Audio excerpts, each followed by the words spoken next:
Hi, welcome to Empower Her podcast. My name is Priya, and I have a very special guest with me today, Binisha Giri. Hi, Binisha, how are you? Hi, Priya. Thank you for having me here, and I'm very well, thank you. Amazing. So, if you're a first time listener to this podcast, we basically empower women in different areas of their life. So, whether it's your career, whether it's, finances, whether it's, socially, we try to bring in guests from different areas of life, different areas when it comes to careers, different types of leaders in their own industry, and try to, have these leaders talk about, their experience and their learnings from their careers, and then try to educate women on different areas of life so that you can feel empowered, make good decisions in your life, and live a fulfilled life. Learn new things and have the best resources possible. So today I have Binisha here, who is a financial career coach. She has tons and tons of experience in the finance industry, and we will definitely be, doing a deep dive into, your career and, your background as well. But I Mhm. just wanted to say that the purpose today is to, educate women, and especially since, financial literacy is a huge issue, especially with women. So I feel like this is a really important topic today to, talk about, whatever gaps there are when it comes to, financial empowerment. But yeah, I'll give the mic over to you to talk a little bit about yourself, introduce yourself to the audience. Yeah. First, I just wanted to take a moment to thank you for inviting me here to be a part of your mission of empowering women, educating women, and I love this. So thank you for having me here. A little bit about me. My background is in economics. I am a nerd about economics. I've loved it since I was 14 years old, and I've been studying economics for many years now, over a decade. And even in my university, that was kind of economics was what I studied. So going into finance was kind of the trajectory for me. It just felt like a natural path. And I also knew that people who were wealthy would be there in the banks. So a part of me, being a recent graduate from university, I wanted to know how to manage my wealth and how to grow my wealth. So I was like, you know what? If I go into the banks, I will A, learn how the system works, and B, I will see people who are actually utilizing the system and how they are able to build their wealth. So that was kind of my journey into starting getting into finance. Um, and when I started getting into finance, I started as a teller. I did pretty much all the positions you could do in finance. So teller, operations, audit, compliance, financial advisor, like junior advisor, senior advisor, investment specialist.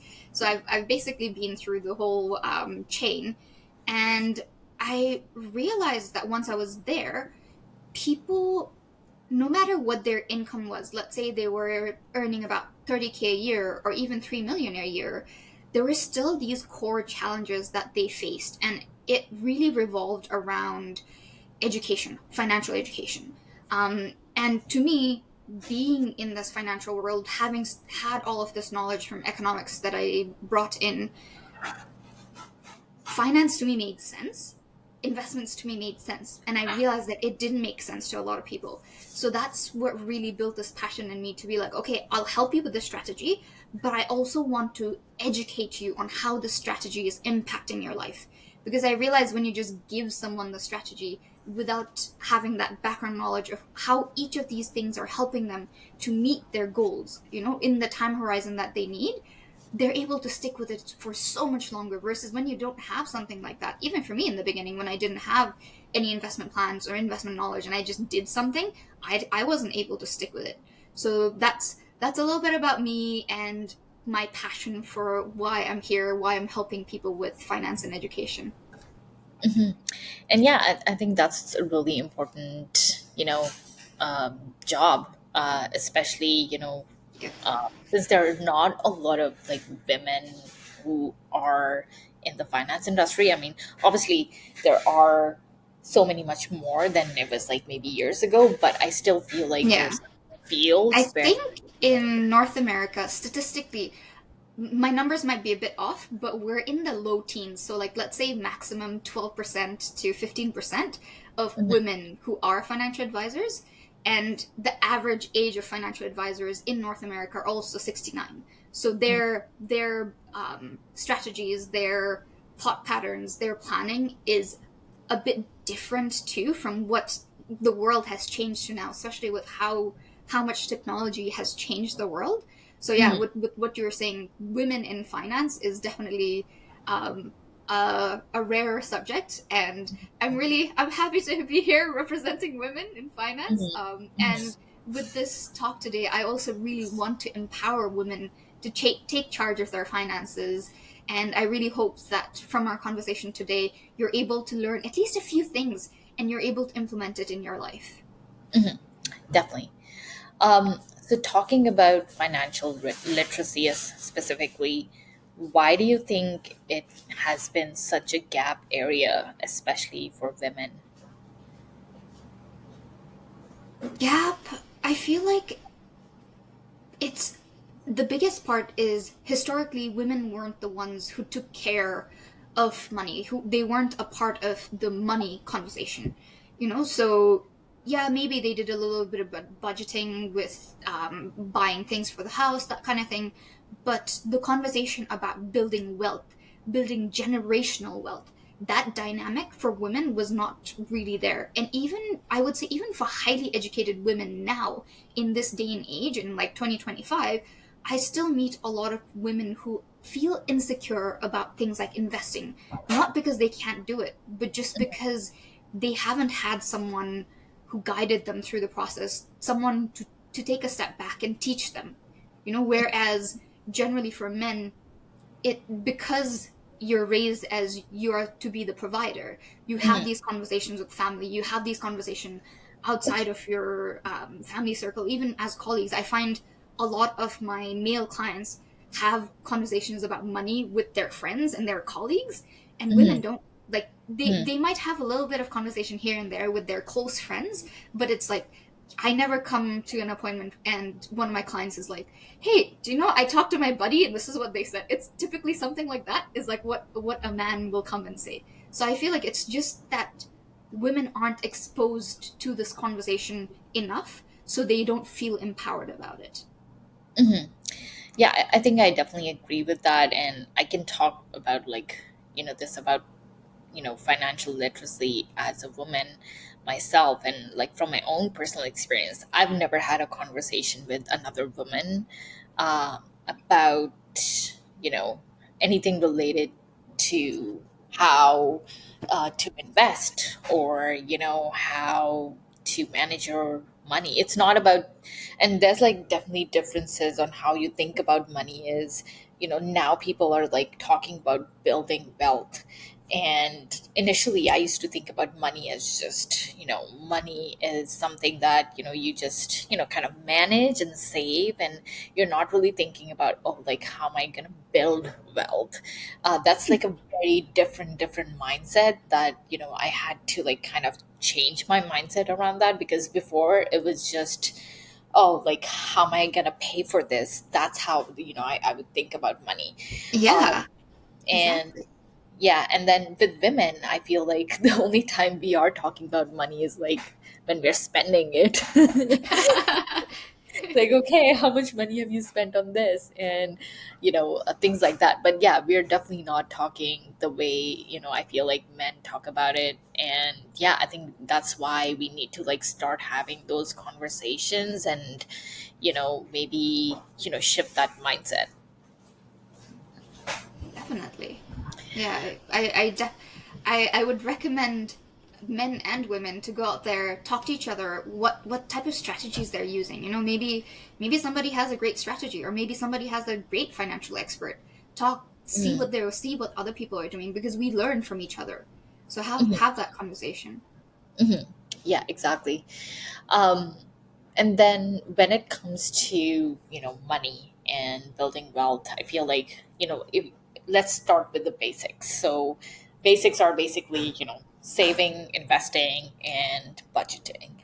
Yeah. And I think everyone pretty much knows about these terms, and they've heard it for so many years now. And there's so many advices and tips from like different financial advisors, from like coaches, and everyone has their like own way of managing those things. Hmm. But I'm just curious on what your perspective is around how much you should save, how much you should invest, how much how should you budget. So yeah, can you talk a Hmm. little bit about that? Yeah. I'll start with the basics. So budgeting. Budgeting is, I know a lot of people have resistance with that word, but budgeting actually means being like having that awareness about where your money is going and where all of your income streams are coming from. So budgeting is not about you have to constrict yourself, but it's more so understanding how things are going for you right now. So typically when I help my clients budget, we look back at 6 to 8 months of their spending. So we're looking at checkings account, savings account, credit cards, everything that they have, and we're basically getting an idea of where money is going and where money is coming back from. And even for our audience here today, I would recommend you to go back, look at your statements. It might not be fun, but go look at how your money is being spent. So then when you do that, you have this realization of an average of, okay, this is, I spend $400 on groceries. I spend, and be very, very nitpicky. So, like, I spend $200 monthly on my toiletry supplies. I spend 150 on cleaning supplies, so that get like nitty gritty into how much you spend, gas, Mhm, transit, all of these things, mhm, rent, so fixed expenses as well as your variable expenses. And then once you've figured out where your money is going, then you can plan how you want your life to be next. So once you've got this average of your budget where you are right now, from there project how you want your expenses or savings to be. So for example, maybe you might be perfectly right on point with your expenses, or maybe you realize that you're spending excessively on things like eating out. I know I tend to do that, so I always have to like pull mhm, myself back and be like, Benisha, like, mhm, okay, you're ordering a lot on Uber this month. mhm, Look at mhm, how many times you've ordered. So just mhm, looking at those things, and then once you've done that, you will have an idea of how much you're able to save every month, every bi-weekly kind of thing. mhm, So you'll have an idea of how much money you have left over after your fixed expenses. And then mhm, based on that, you can allocate certain amounts towards your investments, towards your savings. Emergency savings, I always recommend people to have at least 8 months of savings. I know people tend to say 6 months, but I find 8 months is a better buffer, especially here in Canada, in North America, where it takes statistically about 8 months for somebody to find a new job. So having that buffer gives you better chances of getting the job that you want rather than being constrained about money and then taking a job that you don't really want, but you're mhm, just taking it for the money. mhm, So have at least 6 to 8 months, but more on the 8 months of your emergency savings, and that mhm, you can slowly build. You don't have to all of a sudden have this 8 month worth of your expenses that you have in this account. Build slowly, and then also invest. So I would say ideally about 20% of your income should go towards the future, if not 30. If you're able to do 30%, that'll be perfect. But for your investments and your emergency savings, at least a minimum of 20% from your income goes towards your future. And then the rest, 80%, you spend it on your necessary expenses and then you spend it on living. We are working hard here. I am a true believer in balance. So enjoy your life, spend on the things that you need, but mhm, also plan for the future. And by sticking with this at least 20% strategy, in the long run, you will really, really see your wealth grow. And especially if you're investing in the right places, it will really grow. And um, talking about investing, I highly recommend people to diversify their investments. mhm, When most people do self directed investing, a lot of the times I see people get attracted by the new shiny thing. So, like, let's say a little while ago, it was NVIDIA. it was booming, everyone was talking about it, everybody wanted a share of Nvidia. But the thing is, if Nvidia, that one company, doesn't do well, it makes such a big impact on your stock portfolio. If it does well, woohoo, amazing to you. But then the probability of it doing well and it not doing well in the long run, it will have ups and downs. Market is a cycle. Like if you can see the graph behind me, you can see there's this trend going up, Yeah. but even in that trend, there is movement going up and down. So Mhm. will you be able to withstand all of this volatility just because you have maybe a handful of stocks, or you have a handful of stocks focused Mhm. on one sector rather than having it diversified in multiple sectors? So sectors being like, let's say you're just invested in technology sector, or more Mhm. so, my recommendation is have technology, have healthcare, have consumer staples, be Mhm. diversified in many different things. Mhm. And especially nowadays with the prevalence of cryptocurrencies, how technology is changing, I also recommend people to have a small portion in crypto, Mhm. and that's mainly to as a hedge against a hedge of potential cryptocurrencies doing well in the future. Mhm. Because with AI, technology boom, all of this exponential expansion that's happening, Mhm. cryptocurrencies is most likely going to be the currency of the future. And Future. not necessarily that it will be like, let's say, Ethereum or Bitcoin be the main currency, but more so that these days there are countries creating central bank digital currencies. So the US is working on it, Canada is working on it, Bhutan, which is my country, they're working on it. And there's Mhm. so many other countries all over the world who are working on creating their own digital currencies too. So having a diversified portfolio where you have a little bit of real estate, a little bit of stock market, a little bit of bond market, a little bit of crypto, have everything there so that when things do happen in one sector or the other, you're still protected. So I diversification is one of my biggest things when it comes to things like investing and planning for the future. Mhm. Yeah, absolutely. I think people, especially who are new to investing, they get like really excited when, they hear things like, for example, as you said, Nvidia. Um, and they're like, okay, this is something, that is popular right now. And, they get like swept up with the whole, popularity thing. But again, when you take a look at those stocks, even if you're like investing in any of those stocks, um, the average that you can make out of, buying a stock which is at maybe like already at a high price, it's not gonna make you like a lot of profit. Like, sure, if you find a company that has like a stock at like $2 or whatever, versus like somebody who's already at like $200, like, yeah, it's basically you're not gonna make a lot of money on that. And plus, as you said, like there's a lot of risk involved. Yeah, more Yeah. than I would say like your potential for growth. For me, it's about volatility, because a Mhm. lot of the time people investing is very emotional, and when Mhm. there's a lot of volatility where there's a lot of highs and a lot of lows, people freak out and then they end up getting out in the worst moment Yeah, that they yeah, there's shouldn't be like getting out. panic buying So and panic yeah, selling. exactly. So Yeah. when they invest in just a handful of stocks, what ends up happening is just by default of you owning just a handful of stocks and that are not diversified, your Mhm. portfolio becomes very volatile. You've just unknowingly taken on so much risk in your portfolio. So then that Mhm. means you're like, you might not have too much money in that account, but your account will go up and down and up and down and up and down, and you will constantly be on this emotional roller coaster of like panic, panic, panic, like woohoo, euphoria, panic, panic, panic.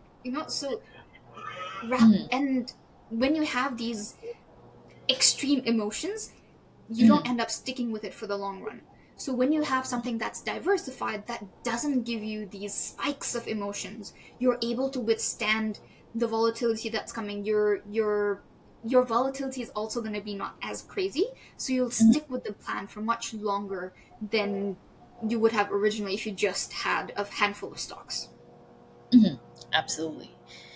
So let's pivot a little bit and talk about, some of the myths or maybe misconceptions around, making money or investing, especially from women. So from your experience, what are the most common myths that you've heard of? My number one biggest myth is you need to have a lot of money to invest. And that is not true at all. I want to shut down that myth so much. Because you don't have to have that much money to start investing.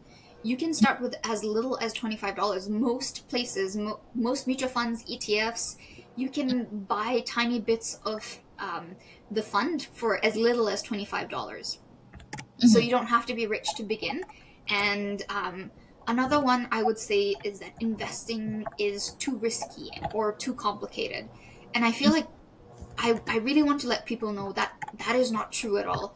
With guidance, with the right advice, it's actually Mhm. quite simple, and it's way simpler than they are imagining it to be. Like, sometimes you have this huge test that you have to do and you've been studying for it and you're like, you're making it so big in your head, but then you go and do the test and you're like, wow, that was actually way easier than I thought it was going to be. Mhm. I feel like investing is like that for people, where they feel like it's way more complicated and it's way riskier and it's scary in the beginning because they don't really understand it. But once you start to study it, and you don't have to be an expert at it, but just Mhm. have the basic knowledge, then you'll realize that, wow, like it's actually easy and I can do it. Mhm. Yeah, definitely. Yeah, I think knowledge is confidence. So I think a lot of women, they lack confidence because they don't have the knowledge, and they don't realize that you could just go get that knowledge from outside to increase that confidence, so that you can make better decisions with your money. Yeah, you Um, don't have to do it yourself. You can go find a financial expert yeah. who can be your partner in this journey. Mhm. Before sticking to that financial expert, I always recommend people to go talk to at least a handful of people. So maybe two or three financial experts. Find who's the best fit for you in terms of values, in terms of strategy, in terms of what they're able to offer to you, and then stick with that person. Because typically, when you work with a financial expert, it's a longer term journey. Mhm. Maybe for like a year, maybe for 30 years, but it's not something that you go and have a handful of appointments and then it's done. It's a Mhm. long journey. You're diving deep into all of the things that might make you vulnerable. So partner with Mhm. somebody who you trust, who you feel is aligned with your values, and use an expert, because we are outsourcing experts in our day-to-day lives all the time. Why not do it for your money? Mhm. And then another thing that I've noticed in a lot of women is they tend to feel like shame or even guilt around money. Like if they start to think about money as something that's important, they're either made to feel kind of guilty for thinking about it, or kind of like shame as well, like, oh, like you give too much importance to money, like money is not everything, like there's so many things much more important than money, things like that. And in a Yeah. way, I think that's also kind of like deters women to invest more time and money, because they're kind of pushed towards like, oh no, think about your family, think about your kids, think about Hmm. whoever person is in your life. And yeah, so I think that's another misconception that I see as well, is that you would agree with. Yeah, definitely. When I work with my clients, a big part of what I do is also money mindset, because I find that you might be wealthy in terms of the dollars that are in your account, but when you don't have that mindset of having ease with money, you end up bringing so many resistances, and your relationship to money is not good, especially when you have that negative, restricted feelings about money for the long run. Every time Mhm. you look at money, every time you spend, like for example, right now, spending and people feeling guilty about spending is a very, very, very big thing. And I would say even for, especially for women, spending on things that they like, things that might not necessarily be a necessity, but just Mhm. because they have the funds, they've already been investing, they've already been saving. I have some extra cash. I want to go buy something that's nice for me. Even when they Mhm. do that, they feel guilt. You know. Mhm. So those are things that I work with my clients on, and I help them realize, recognize their limiting beliefs, their limiting patterns, and then I also help them break that pattern through the strategy that we've implemented for them. So, for example, if we're looking at their financial plan, if we're looking at their investment plans, I'll pinpoint to things that are supporting them, so that when they do go out there, and you have, for example, like I said, with that feeling of guilt, you know, financially, number wise, you are completely fine. You should be spending. I have met people where they're now in retirement. They worked so hard all their lives. They've just had this like save fear of like not having enough money in retirement. And because they've been so stuck in that save and don't spend mentality, once you're in retirement, you can't spend. They can't Yeah, spend. They yeah, have all exactly. the They money, but struggle they with cannot spend. So that. working on those things, like it might seem a bit odd, especially because Mhm, you're like, oh, this person has this money. Like, why wouldn't they mhm, spend? But they've mhm. been conditioning themselves for over Yeah. 30, 40, 50 years to Mhm, just save and like put it aside for their future. Don't mhm, touch that money. And now mhm, when time comes to touch that money, they have mhm, difficulty. They have resistance. They mhm, have that lack mentality where they still feel like they might have millions in their account, and they're like, oh, I don't have enough. Something's going to happen and I won't have enough, and I need to not touch that money and mhm, live a frivolous life. mhm. Yeah, yeah, that is so relatable, and I see that like a lot of times, where as you said, like people have conditioned themselves for like because they've been doing it for like 40 years. They get so used to it that even when they have millions of dollars in their bank account, they still have like that scarcity mindset that, oh, like, yeah, I don't have enough, or something's gonna happen, and I might need that money. So yeah, I do see that, and that's why I feel like now that we have financial coaches, and especially people who are working more on like your relationship with money instead of just like the technical side of things when it comes to money. I think it's helping out more people, because I think there's like a psychology around it as well, which wasn't really Mm-hmm. explored before, but now I think that's a really good shift that we have seen when it comes to financial things. um, and then when it comes to financial mistakes, I feel like, especially for someone who's like new to money and new to investing, are there any financial mistakes that people should avoid? Um, I will say two. So the first one is people get excited, especially about investing, and then they'll go buy some sort of investment and then slap a goal to that investment that they've bought. Whereas it's the opposite way that you're supposed to do it, where you first look at the goals that you have, look at the time horizon you have, understand what risk you're able to tolerate financially as well as emotionally, and Mhm, then based on these things, these three important things, now you go out there and pick the investment that will best suit your goal. So mhm, kind of working with that, and also another one, which is that people don't stay invested for too long. So mhm, a little bit story of just in my life when I first started investing. I had a TD share match plan when I was working with TD, and it was every time I put a certain amount of money for my paycheck, they would match it. So I was like, okay, invest. I didn't mhm, really understand how it was being invested. It was just one of those things where it was like I had a deadline, I needed to get this thing done. I just mhm, click next, and whatever the like robot recommended me, I went with that. I didn't truly understand. I know I worked at a bank, but I didn't take the time to go sit with an advisor and then go through all of my options, understand how mhm, these things were helping me. So mhm, now I've invested in something. I don't have a goal for it. And I think within like a year and a half to 2 years maximum, I pulled that money out because I was like, hey, I'm moving.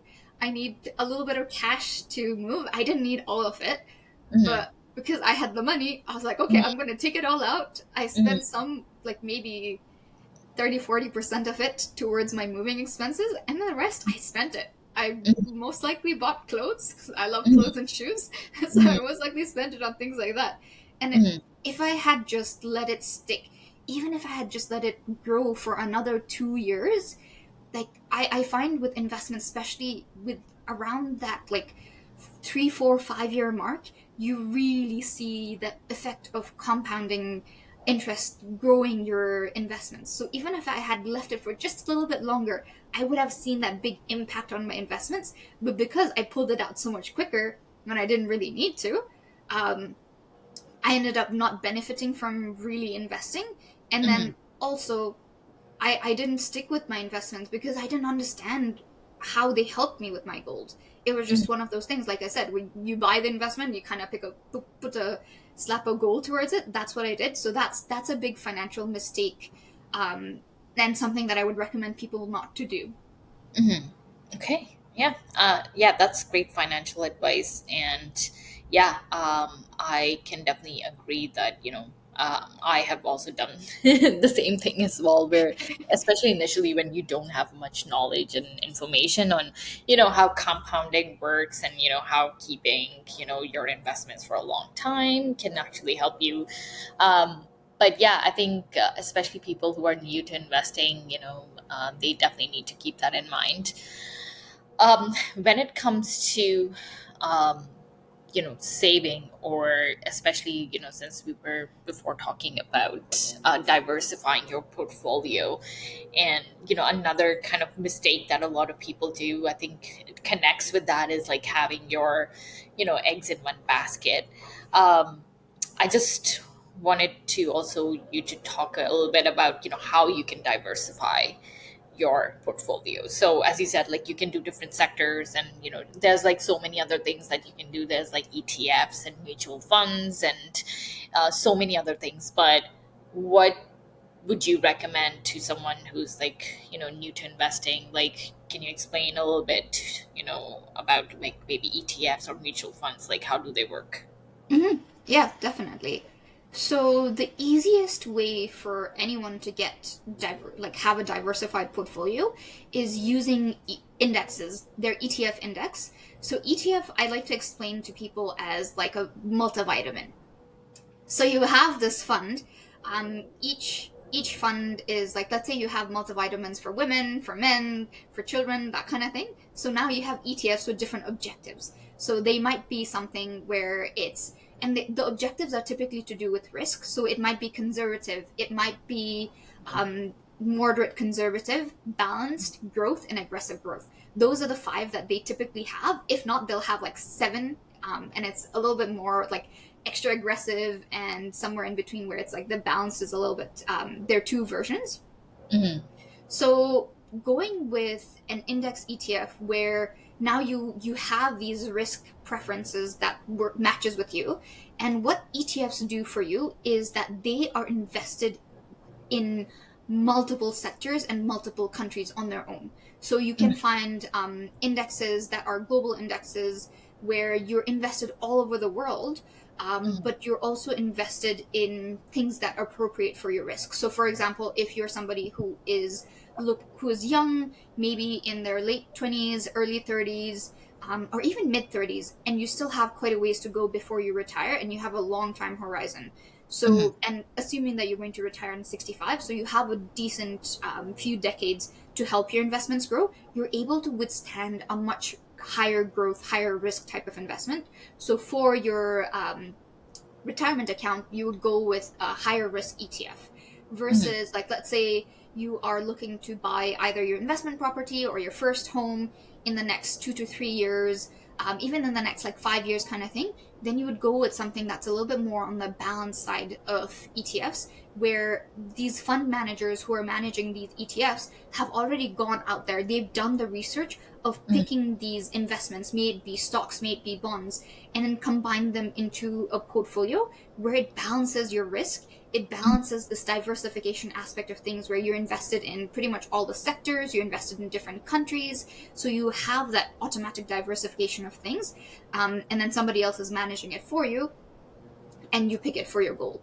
Hmm. And the main difference about ETFs versus mutual funds is that ETFs have a lower fee um, versus mutual funds, because mutual funds are actively managed. So ETFs and mutual funds, they're kind of the same thing, same multivitamin concept, except for mutual fund, there's somebody pretty much 24/7 in the country, in the sectors, who are getting live data. They are constantly changing and rebalancing their portfolio. Whereas with an ETF, somebody goes in every quarter, so 4 times in a year, once every 3 months, and then balances things.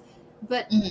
if you look at it statistically and historically, mutual funds and ETFs pretty much kind of perform about the same, especially Mhm. when you're looking at index funds. So Mhm. index funds are actually even the benchmarks that these ETFs and mutual funds might use. So when you're Mhm. invested in the index, you're pretty much getting all of these things that fancier advisors are doing for like a fraction of the price. So I always Mhm. like to recommend index funds, index ETFs to people, Mhm. especially when they're starting out. Mhm. Yeah. And thank you for explaining that because, yeah, I feel like a lot of people don't know much about ETFs. And, mostly when people start investing, they go straight away to like, going for a particular stock or anything like that. Mm-hmm. But it's good to know that, people have options.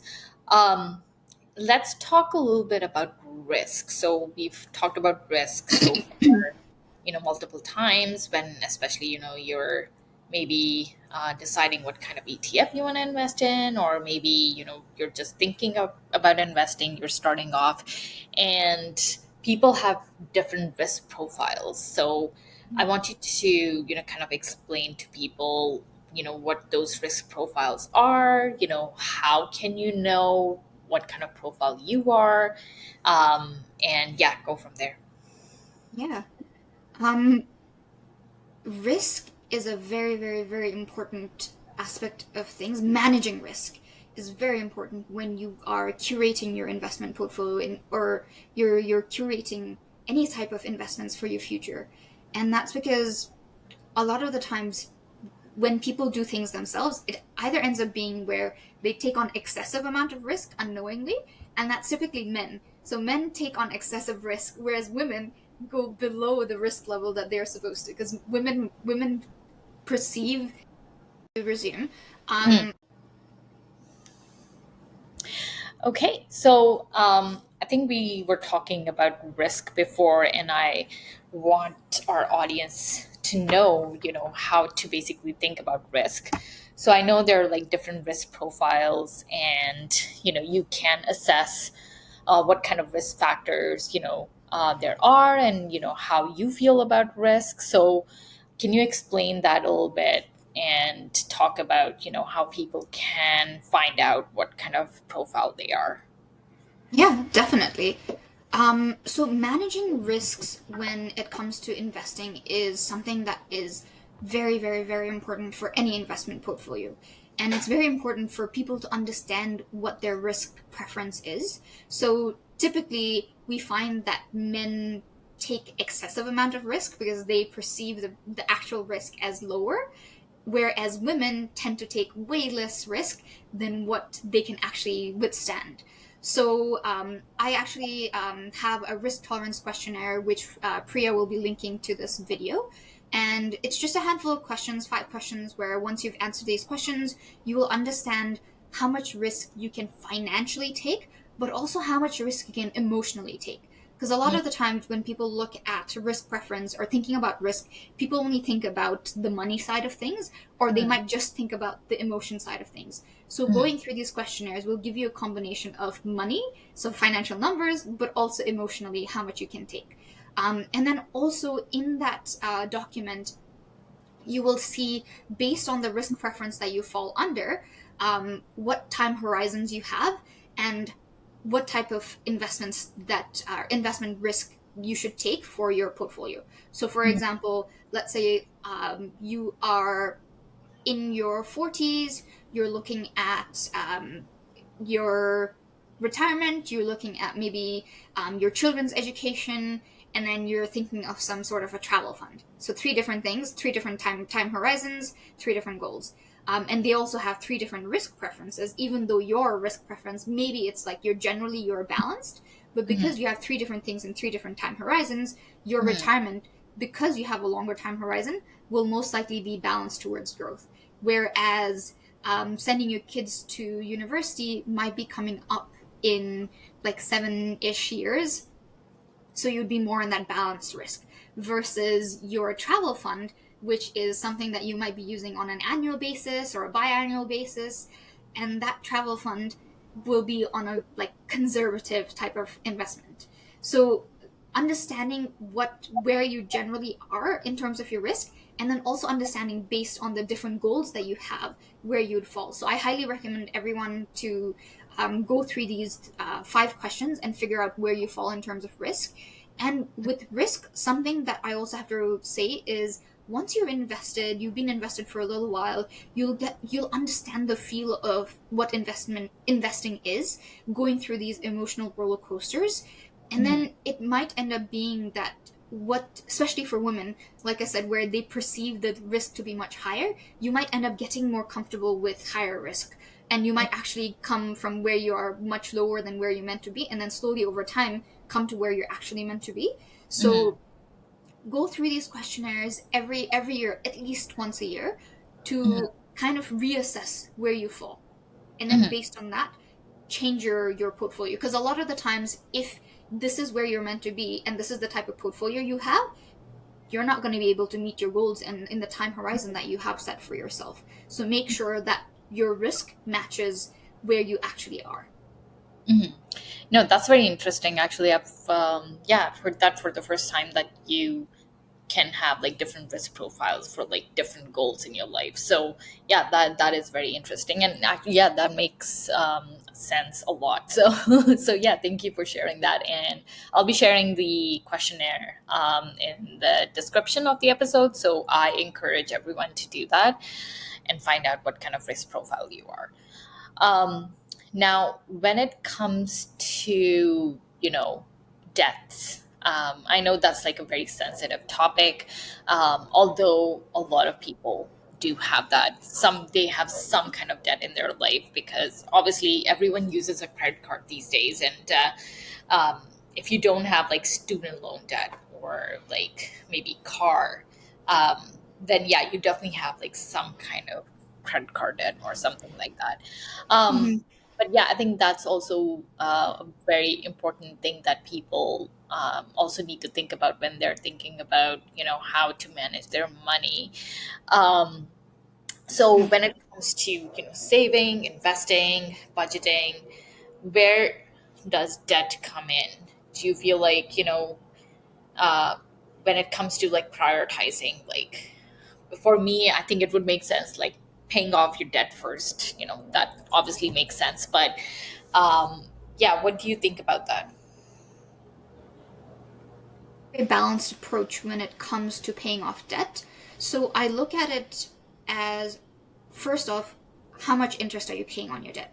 So, for example, let's say if it's a credit card debt, your investments are not going to beat the amount of interest that you're paying on your credit card on a monthly basis. So let's focus on paying that off first.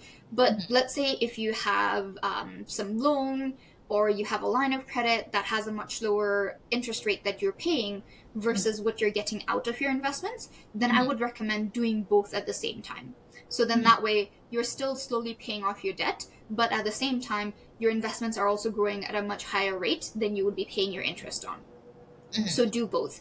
And even when it comes to saving for emergencies, I tell my clients to split things up. So we tackle paying off debt, but we also save for the future and we also invest for the future. So just, I would say, for me, it's not about just focus on one and then go do the next, because we are very multifaceted beings. We're human beings with different things going on in our lives. So the same thing happens to our finances as well. So looking at all of these things. But I would say, especially with the um, topic of paying off debt, look at your interest rate. So, how much interest are you paying? Is it excessive? If it's excessive, like excessive being on that 2-digit number kind of thing, pay that off first. Because even if you have your investments in balance to growth type of portfolio, you're not going to beat the interest that you're paying on your debt. So pay those off first. So kind of in that snowball method. But once you come to those rates where it's still lower than what you're getting out of your investments, then do it together. Yeah, that makes sense. And don't miss your interest payments, because that will wreck your credit. I've had conversations with so many people where accidentally they missed a phone bill before Yeah. they were applying for a mortgage, and now just because of that one phone bill that they just missed, they're Yeah. not approved for the mortgage anymore, while they were approved like a few months Mm, ago. mhm, So make sure that you're paying everything. mhm. Even if you're not able to afford paying the full payment, make sure you at least make the minimum payment. Minimum payment. So Yeah. then, yeah, so then you don't wreck your credit score, especially living in these countries where credit score is an important aspect of our financial life. Make Mhm, sure to take care of your credit card, your credit debt.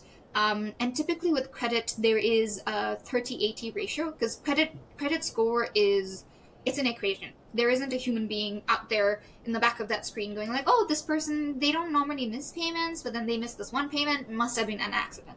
There is nobody like that. It's a mathematical equation that's looking at you, just mhm, thinking of you as numbers, and then saying, mhm, okay, they missed one, now you're get a bad grade. So mhm, with credit, spend about minimum 30% of what credit you have available, especially if you're trying to build your credit. Let's say you're trying to buy a house, or you need to get some sort of a mhm, loan and you need to build your credit. Make sure that whatever credit that you do have available, use at least 30%, but make sure to not exceed 80%. So let's say, especially for younger folks where they are starting to build their credit, maybe they have $1,000 credit card, spend at least 300 in a mhm, month, but don't go over 800 a month. If they're coming close to that $800 mark, then pay it down and then use it again. mhm, mhm. Or you can later on, maybe after a couple of years, like increase your limit and yeah, Yeah, but like in the beginning where you're still, because starting off. Yeah. yeah, when you're still starting off and you don't have that option of building that Mhm, $1,000 to more than the thousand mhm, dollars that the bank is willing to give you, mhm, if you use this ratio, 30/80 ratio, even in a short period of time, I would say like 6 to 8 months, your credit score will drastically improve. mhm, mhm. Definitely. Um, when it comes to, resources and, any kind of tools that are available, would you recommend anything for people who are beginners or they're just thinking of, starting to educate themselves? So, is there like any resources that you would recommend? Yeah. Um, in this day and age of technology, we have so many resources available to us. Um, for me, I really enjoy reading books. Uh, and this is a bit more, it's financial, but it's also on that holistic side of things, where I like reading books that are biographies of people who are doing really well. So then I get to see, take a step back at how they're managing their life, because a part of how they're managing their life is also how they're managing their finances. So that's one aspect. Another thing is just YouTube, um, the social media. There's so many influencers out there, who are not just like social influencers, but actual financial experts who put their resources out there. And then I also have a blog where I post information about the market, so things that are happening in the market, but I also give financial tips. So you can find that at my website, which is binishagiri.com. So BINISHAGIRI.com. And then if you go into the resources section, you'll see my blogs and articles. Um, and I would also say another thing is try opening self-directed type of accounts. So go on resources like Wealthsimple, Questrade, even your banks. Most like pretty much all banks here in Canada have a self-directed brokerage platform. So go on those platforms. They have it's called paper trading, where you're not actually trading or investing with your real money. So if you're in the beginning, if you're afraid of losing your money, try out paper trading accounts, and then based on what you learned here in this video, implement it.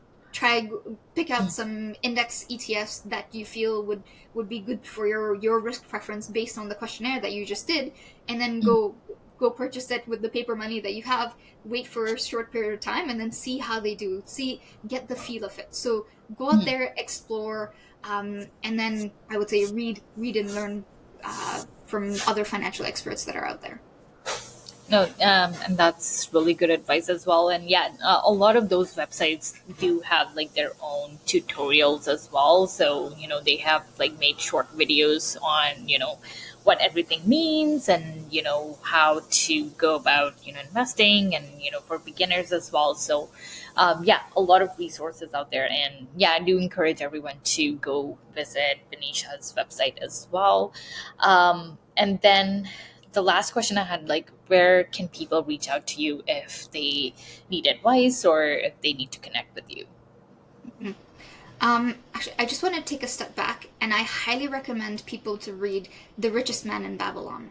It's it's a really old book about money, which teaches the core principles of money.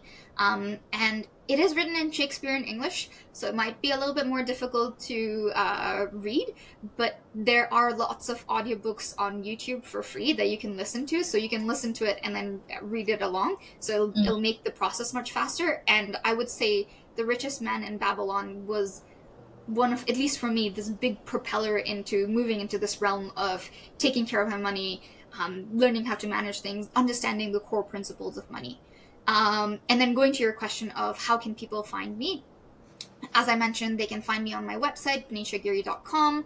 I also offer complimentary consultations. So if you go on my website, click on book, there is something called Unlock Your Financial Future call. So that call is a complimentary consultation where we basically dive into what your current finances look like, um, understand your needs, your goals, and then also find out what your money mindset beliefs, your lack mentalities that you have are, and then based on all of those things, I help you pick a plan that would work best for you and how we can work together.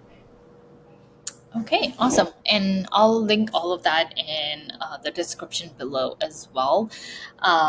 And yeah, I just want to say thank you so much for coming on to this episode. I know this was a lot of information, but hopefully, this was like a good starting point for anyone who is maybe new to investing, or maybe who is new to managing money or like understanding their relationship with money as well. So hopefully this can kind of propel you into the right direction.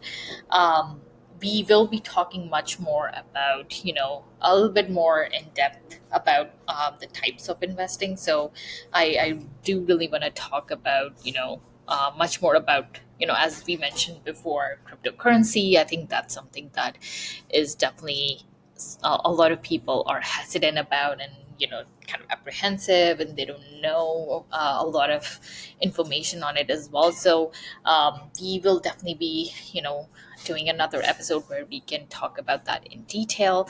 But hopefully this was helpful, and again, thank you so much for explaining that in such a I would say in such a nice way where like even a person who's completely new can understand it. So thanks again so much.